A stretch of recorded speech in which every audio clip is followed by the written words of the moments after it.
নমস্কার, কেমন আছেন সবাই? সুচরিতা সরকার চ্যানেলের আরেকটি নতুন ব্লগে আপনাদের অনেক অনেক স্বাগত জানাই। আজকের ব্লগটা ডাক্তারখানা দিয়ে শুরু করলাম। তাতানের বাবার শরীরটা ভালো না, তাই ডাক্তারখানায় এসেছি। ওকেও দেখাবো, ছেলেকেও একটু ডাক্তার দেখাবো, আর তারপরে যাব দোকান। আজকে সকাল থেকে ডাক্তার দোকান এই করে করেই কেটে যাচ্ছে।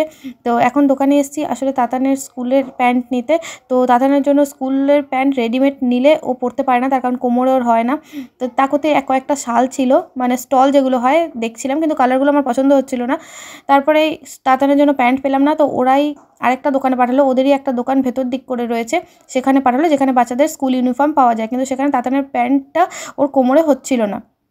কারণ আমি যতবারই তাতানের জন্য স্কুলের প্যান্ট কিনেছি, কোমরে ওর কিছুতেই প্যান্ট হয় না। মানে কোমরটা আসলে তাতানের হিপটা যেহেতু চওড়া, সেই জন্য মানে প্যান্ট ওর কোমরে হয় না, আমাকে কাপড় কিনেই বানাতে হয়। তাই অগত্যা ওর বাবাকে দোকানদার বলছিল যে প্যান্টটা একবার দেখে নিতে, ট্রাই করে নিতে। তো ওর বাবা বললো ঠিক আছে, একবার ট্রাই করেই নি যদি হয়।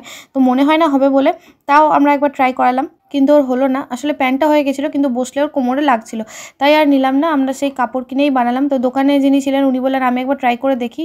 তো উনিও অনেকবার লাগিয়ে দেখলেন, কিন্তু এটা হলো না। উনি বলছেন হয়ে যাবে, কিন্তু আমি তো জানি যে ওর হবে না, তার কারণ দাঁড়িয়ে থাকলে ঠিক আছে, কিন্তু যখনই বেঞ্চে বসবে তখনই ওর কোমরে লাগবে।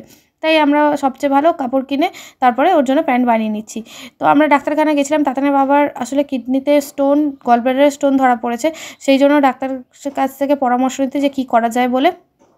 তো আমরা ভেবেছিলাম যদি অপারেশন না করানো যায়, মানে না করাতে হয় তাহলেই ভালো, কিন্তু ডক্টর বললেন না, গলব্লাডার স্টোন অপারেশন করাতেই হবে।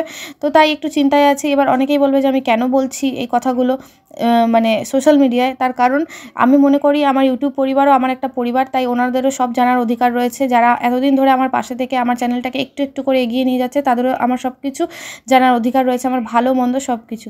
তাই তাদের শুভকামনা আমার খুব দরকার, তাদের আশীর্বাদের আমার খুব প্রয়োজন। তো যাই হোক, এখান থেকে মোজা কিনে নিচ্ছি। তাতানের একটা মোজা কিনলাম, আমার একটা মোজা কিনলাম। তারপর আমরা বাড়ি যাচ্ছি, কারণ এখান থেকে আমরা যাব মার্কেটে। মার্কেটে মানে মামুনির সোয়েটার কেনার রয়েছে। তো মামুনি বললো তাহলে চল সবাই মিলেই যাই। তো তাই একটু মার্কেটে যাবো। এখানে আমি বাড়িতে রান্না করেই গেছিলাম। আজকে খিচুড়ি রান্না করেছি, সেরকম কিছু করিনি। খিচুড়ি, টমেটোর চাটনি করেছিলাম আর আলু ভেজেছিলাম। তো এখানে তাতানের জন্য জুতো কিনেছি আসার সময়, দুটো, একটা স্কুল শ্যুজ, একটা এমনি নর্মাল জুতো। তো সেটা দেখানো হয়নি, কারণ জুতো দোকানে খুব ভিড় ছিল, তাই ফোনটা আমার বারও করা হয়নি আর ক্লিপটা নেওয়াও হয়নি।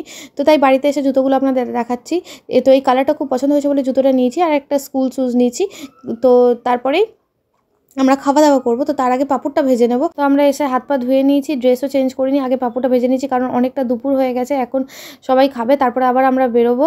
তো যেতেও অনেকটা সময় লাগবে, কারণ যেখানে যাব সেখানে এই সময় ভুটান থেকে অনেক, মানে যারা বিক্রি করে ওরা সবাই ভুটানিয়া, তো ওটা ভুটানিয়া মার্কেট বলেই পরিচিত। তো ওখানে খুব সুন্দর সুন্দর সোয়েটার পাওয়া যায়, মানে খুবই ভালো। হয়তো দামটা একটু বেশি, কিন্তু একবার কিনলে বেশ অনেক দিন চলে, আর খুব গরমও হয়। মার্কেটটা আপনাদের দেখাবো, আজকে আমার সাথে থাকুন, মার্কেটটা আমি আপনাদের দেখাবো। তো এখানে পাঁপড়টা ভেজে নিচ্ছি, তারপরে সবাইকে খেতে দিয়ে দেবো। তো মামুনিকে আগে দিয়ে দেবো, কারণ মামুনি খেয়ে রেডি হবে। আমরা তো রেডিই আছি, কারণ মামুনি খেয়ে রেডি হবে, আমরা শুধু একটু কাপড়টা চেঞ্জ করবো, তারপরেই বেরিয়ে পড়বো। তো আজকে এই যে বললাম, খিচুড়ি আর টমেটোর চাটনি, ঝাল চাটনি করেছি, যেটা পেঁয়াজ লঙ্কা দিয়ে হয়, মিষ্টি চাটনি করিনি। আলু ভেজেছি আর পাঁপড় ভাজা। তাতানের খিচুড়ি একদম পছন্দ নয়, কিন্তু ওকে আজকে খিচুড়ি খাওয়াবো, তার কারণ আজকে খিচুড়ি ভাত দুটো করবার আমি সময় পাইনি, কারণ যেহেতু ডাক্তার কাছে যেতে হয়েছে, আবার বাজার যেতে হয়েছে। তো খিচুড়ি করেছি, ওকে ভুলিয়ে ভালিয়ে খেতে বসিয়েছি, ও একটু খেয়ে নেবে। ওখানে মামুনি খাচ্ছে টেবিলে বসে, আর আমি আর তাতানের বাবা নিচে বসেই খেয়ে নিচ্ছি। তারপরে আমরা রেডি হয়ে গেছি। এই যে আমি খালি উপরে ড্রেসটা একটু চেঞ্জ করেছি, বাস এবারে বেরোচ্ছি। আর মামুনি তালাটা দিয়ে দিল দরজাতে। তারপরে আমরা বাস স্ট্যান্ডে যাচ্ছি হেঁটে হেঁটেই, কারণ এমনিতে তো আমরা বাইকে করে সব জায়গায় যাই, অনেকদিন পর বাসে করে যাচ্ছি। তো এবারে এই যে বাস আসতেও আজকে লেট হচ্ছিলো, বাসে চেপে নেমেও পড়েছি আর এগিয়ে যাচ্ছি এবার আমরা। তো সামনেই বাস স্ট্যান্ডের সামনেই হচ্ছে মার্কেটটা, টিবেটান মার্কেট বলে পরিচিত। তো সবাই সাধারণত চলতি ভাষায় ভুটানি মার্কেট বলেই বলে ওটাকে, কারণ ওখানে এই সময় ভুটান থেকে ওরা সোয়েটার, স্টল, শাল, মানে যাবতীয় জিনিস, ব্লাউজ সব কিছু বিক্রি করতে আসে। আর খুব ভালো হয়, এত সফট হয় আর এত গরম হয়। দামটা একটু বেশি হলেও জিনিসগুলো খুব সুন্দর হয়। আমি যে সোয়েটারটা পরে আছি দেখেছেন ব্ল্যাক কালারের, ওই সোয়েটারটা আমি আজ থেকে 7 বছর আগে নিয়েছিলাম এখান থেকেই।